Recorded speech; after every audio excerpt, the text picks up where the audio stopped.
ഈസീനു കിച്ചണിലേക്ക് എല്ലാവർക്കും സ്വാഗതം.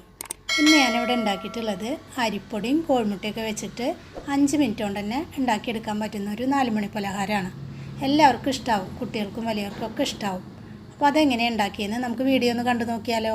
ഇതിനായിട്ട് ഞാൻ 1/4 ടീസ്പൂണ് ഇഞ്ചി ചെറുതാക്കി അരിഞ്ഞിട്ട് അതൊന്ന് ചതച്ചെടുത്തിട്ടുള്ളതാണ്. 3 പച്ചമുളക് അരിഞ്ഞു വെച്ചിട്ടുണ്ട്, ഒരു പിടി മല്ലിയില, 2 വലിയ സവാള ചെറുതാക്കി നുറുക്കി വെച്ചിട്ടുണ്ട്, 2 കോഴിമുട്ട, ഒരു ബൗൾ വെച്ചിട്ടുണ്ട്. അതിലേക്ക് 2 കപ്പ് അരിപ്പൊടി ഇട്ട് കൊടുക്കുക,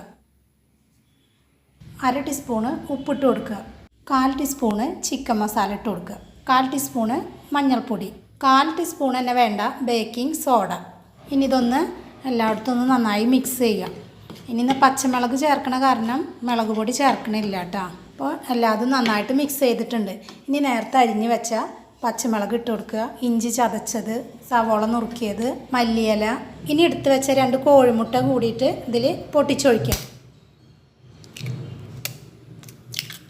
ഇനി ഇതല്ലാതെ ഒന്ന് മിക്സ് ചെയ്യാം. അപ്പോൾ ഒന്ന് മിക്സ് ചെയ്തിട്ടുണ്ട്. ഇനി ഞാൻ 1 കപ്പ് വെള്ളം എടുത്ത് വെച്ചിട്ടുണ്ട്. ഉണ്ണിയപ്പമൊക്കെ ഉണ്ടാക്കണ മാവിൻ്റെ ഒരു പാകത്തിനായിട്ട് കുറേശ്ശെ വെള്ളം ഒഴിച്ചിട്ട് ഒന്ന് ചേർത്തെടുക്കുക. അതാ ഞാൻ ഈ പാകത്തിനായിട്ട് ഈ കപ്പ് കൊണ്ട് 1.5 കപ്പ് വെള്ളം വേണ്ടി വന്നു. ആദ്യം എടുത്ത 1 കപ്പ് മുഴുവനായിട്ട് ഒഴിച്ച് പിന്നെ ഒരു 1/2 കപ്പും കൂടി വേണ്ടി വന്നു.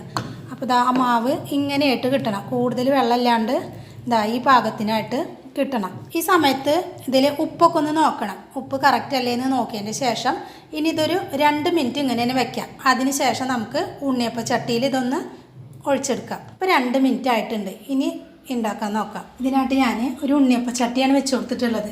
അതിൽ ആവശ്യത്തിനുള്ള സൺഫ്ലവർ ഓയിൽ ഒഴിച്ചു കൊടുത്തിട്ടുണ്ട്. ഇപ്പോൾ ഓയിലൊക്കെ നന്നായിട്ട് ചൂടായിട്ടുണ്ട്. നിങ്ങൾക്കിതിന് വെളിച്ചെണ്ണ ഉപയോഗിക്കണമെങ്കിൽ വെളിച്ചെണ്ണ ഉപയോഗിക്കാം കേട്ടോ. ഞാൻ ഓയിലാണ് എടുത്തിട്ടുള്ളത്. ഇനി അതിലേക്ക് കുറേശ്ശായിട്ട് ഒഴിച്ചു കൊടുക്കാം. ചെറിയ തീയിൽ തന്നെ അങ്ങനെ വെച്ചാൽ മതി, തീയൊന്നും കൂട്ടി വെക്കേണ്ട ആവശ്യമില്ല. അല്ലാതെ ഇട്ട് കൊടുത്തിട്ടുണ്ട്. ആദ്യം ഇട്ട് കൊടുത്തതൊക്കെ ഒന്ന് മറിച്ചിട്ട് കൊടുക്കാം. ഇതെല്ലായിടത്തും നന്നായിട്ട് 2 ഭാഗവും മറിച്ചിട്ട് കൊടുത്തിട്ടുള്ളതാണ്. അപ്പോൾ നന്നായിട്ട് വെന്തിട്ടുണ്ട്. ഇനി ഇതെല്ലാം കോരി മാറ്റാം. ഇതൊക്കെ നന്നായിട്ട് കോരി മാറ്റിയിട്ടുണ്ട്. ഇനി അടുത്തതും കൂടി ഇതുപോലെ ഒഴിച്ചിട്ട് ഉണ്ടാക്കിയെടുക്കാം.